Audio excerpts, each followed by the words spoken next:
Hello. I'd like to speak for a few minutes about that TV program, Space 1999, and Elon Musk. Where's the connection? Well, actually, I have to say that Musk has acknowledged that he saw the program and said he really liked it, but it was a bit clunky. It certainly was by modern standards.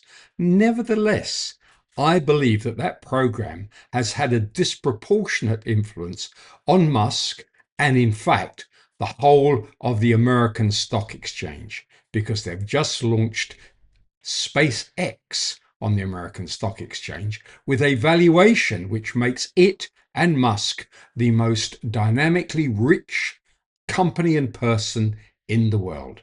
So, how can that be? Well, what was Space 1999?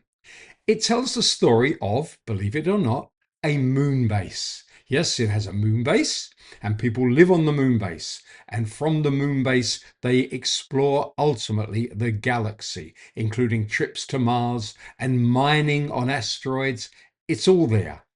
Everything that you ever imagine about space is in Space 1999. And I'm absolutely sure that this inspired this 6-year-old boy. It put into his mind this fantasy of space travel, which I think is going to cost a lot of people a lot of money because the reality is it ain't going to work. Okay, we're going to have satellites for sure. We're going to have a moon base for sure. Are we getting to Mars? Who knows? Are we going any further? Probably not. I mean, we might do it with robots, we might do it with AI, but we aren't going to do it with human beings. There's just one more thing that you need to remember. Some years ago, Musk said, while stuck in traffic in LA, that he thought of the Hyperloop. I don't think so. I think I think he remembered it somewhere from Space 1999, which had a Hyperloop connecting all the stations on the moon. But it didn't work on Earth. And why?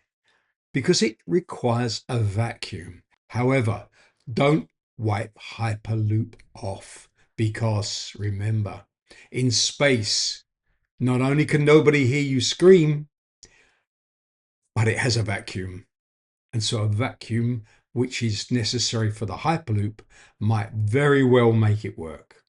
Very well make it work. Who can say? Anyway, hope you've enjoyed that rather impromptu look at Elon Musk and his wonderful life of fantasy and money.